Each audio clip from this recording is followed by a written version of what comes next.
প্রিয় শিক্ষার্থী, আশা করি ভালো আছো। আমরা অনলাইন ভিত্তিক ক্লাসের আজকে বায়োলজি ক্লাসের যে ক্লাসটা নিব সেটা তোমরা অবশ্যই জানো যে আসলে আমরা জানি যে আমাদের বংশগতি বস্তু হিসেবে আমাদের যে বস্তুরা কাজ করে সেটা বেসিক্যালি আমরা জানি, তোমরা জানো সেটা কি বলবা, আমরা জানি ক্রোমোজোম আসলে কাজ করে।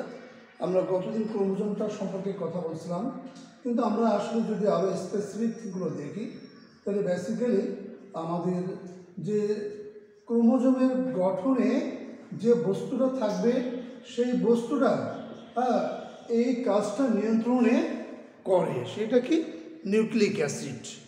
সেটা দিয়েই আমাদের এই চারিত্রিক বৈশিষ্ট্য, আমাদের গঠন, আমাদের ওয়ে অফ লাইফের প্যাটার্ন, এভরিথিংস এই কাজটা সম্পাদন করে নিউক্লিক অ্যাসিড। আমরা আজকে সেই নিউক্লিক অ্যাসিড সম্পর্কেই কথা বলবো। আমরা জানি ক্রোমোজোমের স্থায়ী উপাদান হিসেবে নিউক্লিক অ্যাসিডটা অংশগ্রহণ করে।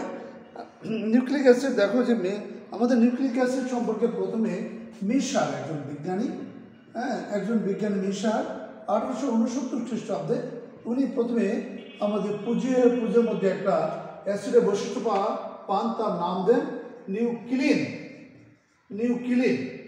তারপরে তার পরবর্তীতে দেখো ওয়াল্টম্যান এই পদার্থের মধ্যে যে নিউক্লিক অ্যাসিডের সম্পর্কবান ওয়াল্টম্যান উনি নাম দেন নিউক্লিক অ্যাসিড নাম দেন। আমাদের নিউক্লিক অ্যাসিড বলতে কি বোঝায়? একটা ডেফিনেশন আমরা জানি যে প্রত্যেকটা জিনিসের কিছু বৈশিষ্ট্য আছে, গঠন আছে, সেগুলো দিয়ে আমরা ডেফিনেশন দেওয়ার চেষ্টা করি। আমাদের যে নিউক্লিক অ্যাসিডের বলতে আমরা বুঝি যে আমরা জানি যে নিউক্লিক অ্যাসিড বলতে আমরা অনেকগুলো নিউক্লিওটাইড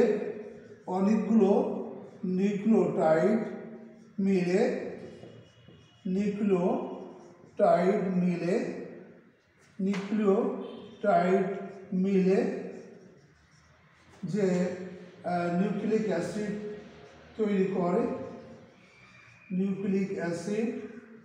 তৈরি করে,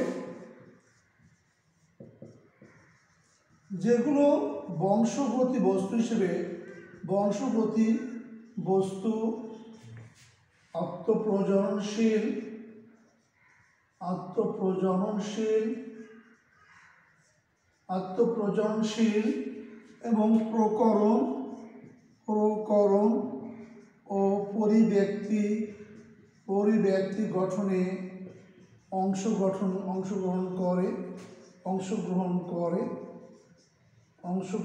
করে তাকে আমরা বলি নিউক্লিক অ্যাসিড।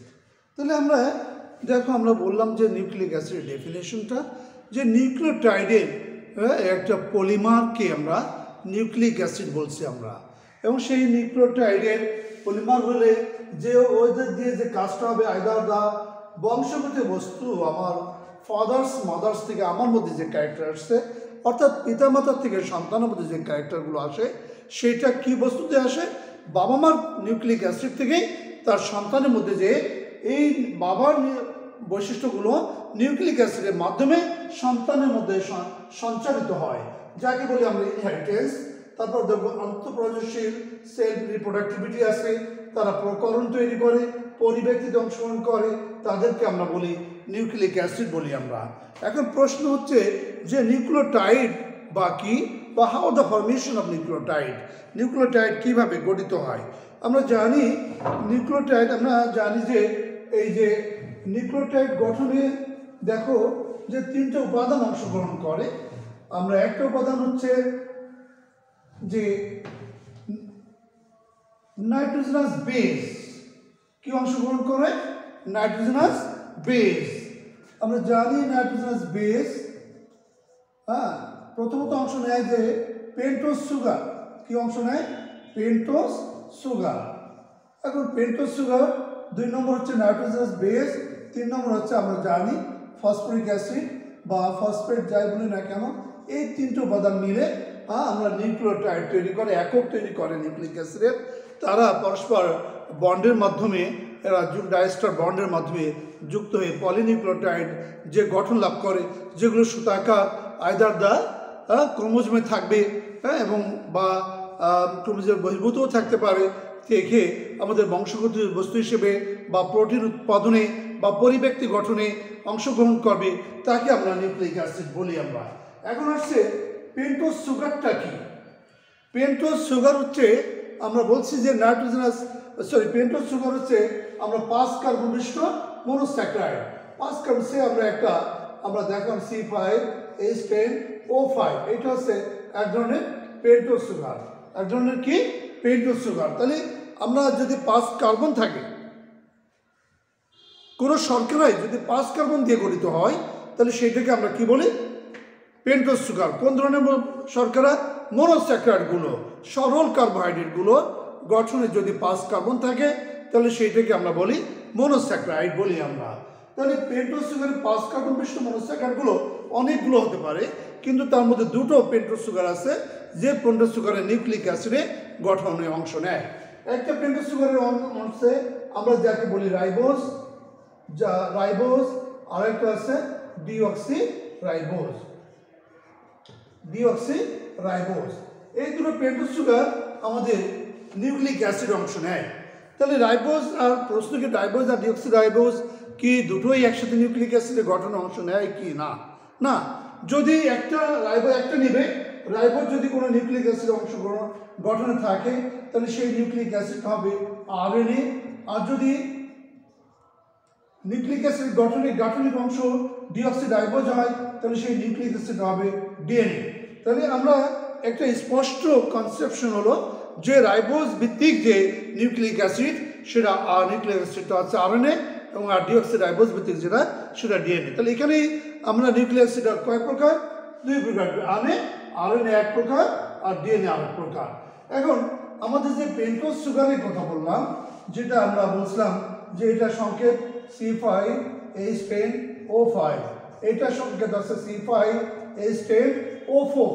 তাহলে আমরা দেখতে পাচ্ছি ডিঅক্সি অর্থাৎ যে রিডিউস অফ অক্সিজেন কম 4 চারটি, যেটা হওয়ার কথা ছিল 5, যে কারণে এর নামকরণ করা হয়েছে ডিঅক্সিরাইবোজ। আমরা এটাও জানি যে এদের আলফা বা বেটা পজিশন হয়, এবং আমরা জানি যে বেটা পজিশন যুক্ত রাইবোজ বা ডিঅক্সিরাইবোজ, বেটা পজিশন যুক্ত রাইবোজ আর একটা হচ্ছে ডিঅক্সিরাইবোজ, এই দুটো অংশ নেয়। ডিঅক্সিরাইবোজ এটা আমাদের আরএনএ বা ডিএনএ গঠনে অংশ নেয়। আমরা বেটা পজিশনটা আমরা জানি যে আমরা রাইবোজকে যদি দেখায় কার্বন C5H10O5 ওটা রৈখিক যদি দেখায় এটা আমরা অ্যালডিহাইড গ্রুপ OH এটা হচ্ছে আমাদের রাইবোজ।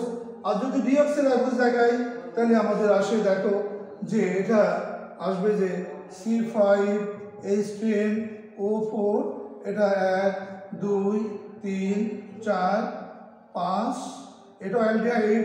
তাহলে এটা যদি আমরা রৈখিক সূত্র দেখাই, তাহলে আমরা দেখবো যে 2 নম্বর কার্বনে সেই অক্সিজেনটা নাই, যে অক্সিজেনটা কম আছে সেটা নাই। তাহলে এটা আমরা বলছিলাম যে দেখো যে এটা আমরা যেটা বলছিলাম যে এটা বেটা পজিশন করতে গেলে আমাদের 1 নম্বর কার্বনের ওএইচটা কোন দিকে থাকবে তারপরে অবস্থান করে। যদি 1 নম্বর কার্বনে আমি যদি এইটাকে আমরা ডি বলি, আমরা এক্সপ্লোরেটরি রোটেশন এটাও আমরা ডি বলি, ডি। এটা যদি ওএইচটা বাম দিকে থাকতো তাহলে এল বলতাম আমরা, এই ওএইচটা বাম দিকে থাকলে আমরা এল বলতাম, আর এটা ডান দিকে থাকার কারণে ডি বলি আমরা, এটাও ডি। আর এটা যদি ওএইচটা বাম দিকে থাকতো তাহলে আমরা এল বলতাম। তাহলে যদি এটা বেটা পজিশন করতে গেলে এই ওএইচটা শিফট করে এখানে, এবং 1 নম্বর কার্বনের ওএইচটা যদি উপরের দিকে যায় অর্থাৎ বাম দিকে থাকে, তাহলে সে উপরের দিকে যায়।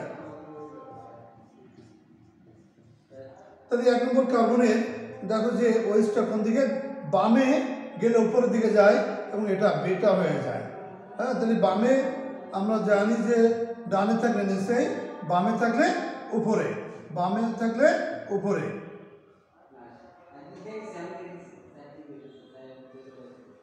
বামে থাকলে উপরে,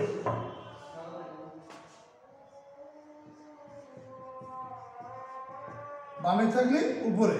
তাহলে এইটা হচ্ছে তাদের, আমরা বলছিলাম যে আমাদের বেটা ডিঅক্সিরাইবোজের একটা স্ট্রাকচার দেখানো হলো। এটা হচ্ছে বেটা ডিঅক্সিরাইবোজ। ঠিক এক্স্যাক্টলি এটাও তাই। আমরা যদি দেখি যে 1 2 3 4, এটা বেটা যদি হয় ওয়েস্টটা উপরে, আর ডানে আসলে নিচেই, ডানে আসে নিচেই, বামে থাকলে উপরে। এরকম আমরা জানি যে এই ওয়েস্টটা আর এইচটা শিফট হবে, আর ওর অক্সিজেনটা ওয়েস্ট ওটা এই দুই কার্বনের মধ্যে ব্রিজ হিসেবে কাজ করবে। তো এখন আমাদের এই যে বলছিলাম যে এই আমরা জানি নাইট্রোজেন বেজের সাথে গ্লাইকোসাইডিক বন্ধনে যুক্ত হয়। তাহলে এই 1 নম্বর কার্বনের ওয়েস্টটা বন্ডিংয়ে অংশ নেয়। এই 1 নম্বর কার্বনের এই ওয়েস্টটা বন্ধনে এরা নাইট্রোজেনাস বেজের সাথে অংশগ্রহণ করে। এখন হচ্ছে যে নাইট্রোজেনাস বেজ সম্পর্কে আমরা কথা বলি। নাইট্রোজেনাস বেজগুলো আমরা জানি যে এই নাইট্রোজেনাস বেজগুলো আবার দুই ধরনের আমরা জানি। একটা বেজ হচ্ছে পিউরিন, আর একটা বেজ হচ্ছে কি পাইরিমিডিন। তো পিউরিন হচ্ছে 2 রিং বিশিষ্ট, পিউরিনটা পাইরিং বিশিষ্ট, 2 রিং বিশিষ্ট। আমরা জানি যে পিউরিন বেজ হচ্ছে 2 রিং বিশিষ্ট, আর পাইরিমিডিন হচ্ছে 1 রিং বিশিষ্ট।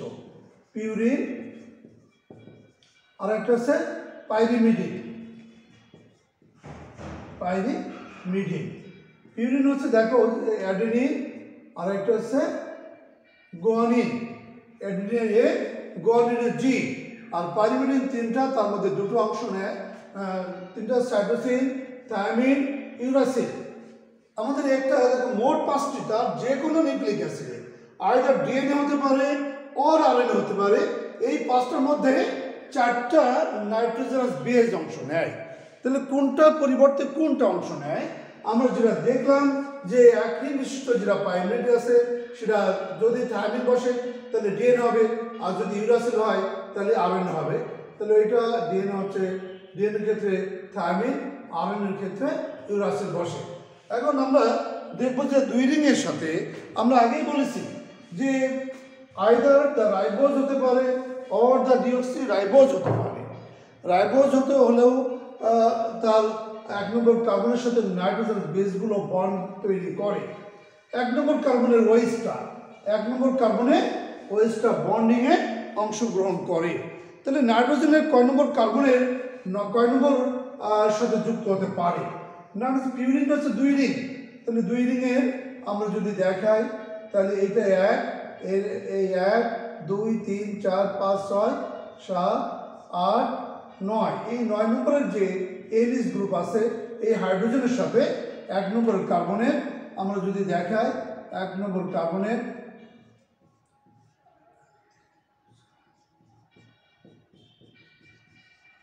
এই 1 নম্বর কার্বনের যে উপরের দিকে ওই বেটার যে হয়েছিল সেইটার সাথে বন্ডিং তৈরি করে। এইটা পানি তৈরি করে একটা বন্ড তৈরি করে, এইটাকে আমরা বলি গ্লাইকোসাইড বন্ড। এবং এইটার মাধ্যমে এই এক্সে যদি এটা অ্যাডিন ধরা হয় তাহলে এই ডিঅক্সিরাইবোজ মানে এস, আর এটা মানে এ। তাহলে এস এর সাথে এস আর এস মানে একটা বন্ড তৈরি করে। এর 1 নম্বর এর 9 নম্বরের সাথে যুক্ত হয়ে যে বন্ডে যে যৌগ তৈরি করে তাহলে আমরা বলি নিউক্লিওসাইড বলি। আমরা কি বলি? আমরা নিউক্লিওসাইড বলি আমরা। তাহলে আমরা একটা নিউক্লিওসাইড আমরা দেখলাম যে দুটো যৌগ ফার্স্টলি বন্ডিংয়ের মাধ্যমে হয়, একটা পেন্টোজ সুগারের একটা, আর একটা নাইট্রোজেনাস বেজের একটা। তাহলে এই দুটো মিলে যে যৌগ তৈরি করে তার নাম হচ্ছে নিউক্লিওসাইড। আমরা দিলাম ডিঅক্সিরাইবোজ ইকুয়াল টু আমরা এস দিয়েছি, আর আমরা নাইট্রোজেনাস বেজের 2 রিং বিশিষ্ট অ্যাডেনিন আর গুয়ানিন এগুলো মিলে যা তৈরি করে নিউক্লিওসাইড তৈরি করে। তাহলে এই নিউক্লিওসাইডের একটা গঠনের নাম আছে, এই যৌগের কি নাম আছে? আমরা যদি ডিএনএ হয় তাহলে সেটাকে বলবো আমরা ডিঅক্সি অ্যাডিনোসিন। ডিঅক্সি অ্যাডিনোসিন এটা হচ্ছে আমাদের কোন নিউক্লিক অ্যাসিডের নিউক্লিওসাইড? এটা হচ্ছে ডিএনএ নিউক্লিওসাইড। যদি এটা আমরা যদি এসে আমরা আরএনএর ক্ষেত্রে দিই তাহলে শুধুমাত্র আমরা বলবো অ্যাডিনোসিন নাম দিয়ে দেবো। তাহলে এটা অ্যাডিনোসিন হচ্ছে আমাদের আরএনএ নিউক্লিওসাইড। আমাদের ডিএনএ বলি আরএনএ বলি, তাহলে এদের বেসিক্যালি কি তৈরি করতে হবে? আমাদের তৈরি করতে হবে নিউক্লিওটাইড। তাহলে আমরা এই তিনটে যৌগের মধ্যে দুটো যৌগ যুক্ত হয়েছে, একটা হচ্ছে কি ডিঅক্সিরাইবোজ ও রাইবোজ, তার সঙ্গে নাইট্রোজেন বেস যুক্ত হলে প্রথমত দুটো অংশভিত্তিক যে যৌগ, দুটো অংশ মিলে যে যৌগ তৈরি করে তাকে আমরা বলব সেই দুটো যৌগ কি কি? একটা হচ্ছে পেন্টোজ সুগার একটা আর নাইট্রোজেন বেস একটা, দুটো মিলে যে যৌগ তৈরি করে তাকে বলি নিউক্লিওসাইড বলি আমরা। এর সঙ্গে বাকি থাকে দেখো ফসফেট H3PO4, H3PO4 ফসফেট। আমরা জানি যে এটাকে যদি ভাঙি তাহলে এরকম এই যে OH গ্রুপের সাথে এরা যুক্ত হয় ফসফেট H3PO4। এই যে দেখতে পাচ্ছ CH2OH, এই 5 নম্বর কার্বনের সাথে ফসফেট যুক্ত হতে পারে, ফসফেট যুক্ত হতে পারে পেন্টোজ সুগারের সাথে, পেন্টোজ সুগারের সাথে পেন্টোজ সুগারের সাথে যুক্ত হতে পারে পেন্টোজ সুগারের 5 নম্বর কার্বনের সাথে না হয় 3 নম্বর কার্বনের সাথে যুক্ত হতে পারে। যে দুটো কার্বনের সাথে বন্ডিং ফর্মেশনের সাথে জড়িত আছে, যদি 5 নম্বর কার্বনের সাথে যুক্ত হয় তাহলে আমরা 5 প্রাইম বা 3 নম্বর সাথে হলে 3 প্রাইম বা আমরা মুখী বলতে পারি। এখন আমরা সাথে এই যে এখানে এই 3 নম্বর কার্বনের সাথে এই যে H3PO4টা যুক্ত হয়, আমরা জানি যে H3PO4টা যুক্ত হলে আমরা কি হয়? দেখো আমরা এই H3PO4 এইটা আমাদের পানি যুক্ত হয়, এখানে ছিল আমরা জানি OH-টা, এখানে একটা হাইড্রোজেন চলে যায় তাহলে H2 গেল আর অক্সিজেন 4টা, এটা পুনর্বিন্যাস করলে এরকম হতে পারে। এইটাই আমাদের বন্ডিং তৈরি করে কি করে? বন্ডিং তৈরি করবে এই 5 নম্বর কার্বনের সাথে যদি যুক্ত হয় আর 3 নম্বর কার্বনের সাথে যুক্ত হয় তাহলে OH এর সাথে এই তোমার এর একটা হাইড্রোজেন বন্ডিং করে পানি বের হয়ে যায় এবং যৌগটা তৈরি করে H2OPO3 দিয়ে এই ফসফেটটা যুক্ত হয়, যার অর্থ হচ্ছে ডিঅক্সি অ্যাডেনোসিন এখানে P যুক্ত করে দিলাম। তাহলে এটা তিনটে যৌগ, একটা হচ্ছে পেন্টোজ সুগার রয়েছে S, একটা হচ্ছে নাইট্রোজেন বেস রয়েছে অ্যাডেনিন, আর একটা ফসফেট P রয়েছে, সেটা যুক্ত করে দিয়ে এই 3 অংশভিত্তিক যৌগ তৈরি করে, তাকে আমরা বলবো একটা নিউক্লিওটাইড হয়ে গেল। তাহলে সেই নিউক্লিওটাইডটার আমরা বলছি তার নাম কি? ডিঅক্সি অ্যাডেনোসিন মোনোফসফেট বলতে পারি। মোনো কেন বুঝলাম? তাহলে এখানে একটা ব্রেক টার্ম রয়েছে যে এখানে আরো একাধিক ফসফেট যুক্ত হওয়ার সুযোগ রয়েছে, তাহলে এখানে আরো 2টা ফসফেট যুক্ত হতে পারে বলে আমরা মোনো শব্দটা ব্যবহার করেছি। তাহলে এইটা প্রকৃত নিউক্লিওটাইড এবং এর সঙ্গে তাহলে এইটাকে আমরা নাম দিয়েছি ডিঅক্সি অ্যাডেনোসিন মোনোফসফেট বা বলা হয় DAMP বলা হয়, ডিঅক্সি অ্যাডেনোসিন মোনোফসফেট। এটা যদি আরএনএ নিউক্লিওটাইড হয় তাহলে শুধুমাত্র AMP অ্যাডেনোসিন মোনোফসফেট। কেন অ্যাডেনোসিন দেওয়া হলো? কারণ এখানে পেন্টোজ সুগারের গঠনে এটা রাইবোজ ছিল, তাহলে এটা অ্যাডেনোসিন এসছে। আর ডিঅক্সিরাইবোজের ক্ষেত্রে ডিঅক্সিটা স্পেসিফিক করার জন্য ডি শব্দটা ব্যবহার করা হয়েছে, ডিঅক্সি অ্যাডেনোসিন মোনোফসফেট দেওয়া হয়েছে। তো এখন এইগুলো আমরা ডিএনএ বা আরএনএ গঠনে আমরা জানি শুধু একটা বেস দিয়ে দেখলাম, এরকম 4টা নাইট্রোজেন বেস অংশ নেয়, যে কারণে আমার 4 ধরনের নিউক্লিওটাইড তৈরি করে। কয় ধরনের? 4 ধরনের। সে এ দিবি, একটা এ ভিত্তিক একটা, তারপর দেব জি ভিত্তিক একটা, তারপরে সি ভিত্তিক একটা, আর একটা হচ্ছে আমাদের জানা আছে টি ভিত্তিক একটা। তাহলে এইটা কি? এই 4 ধরনের নিউক্লিওটাইড, এটা হচ্ছে এটাকে আমরা বলি DAMP, DGMP, DCMP, DTMP।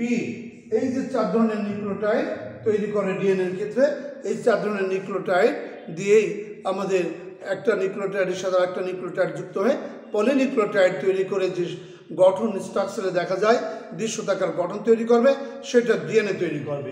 আর যদি আরএনএর ক্ষেত্রে দেখি আমরা, সেটা কী হবে, আমরা জানি সেটাকে আমরা ডিএমপি না এস এ পি, এটা শুধুমাত্র আমরা লিখবো AMP MP S G P, আমরা লিখব যে জিএমপি আমরা এস ইউ, কারণ আমরা জানি আগে জেনেছি টি পরিবর্তে ইউ আসে, ইউএমপি এস সি পি, আমরা বলবো সিএমপি।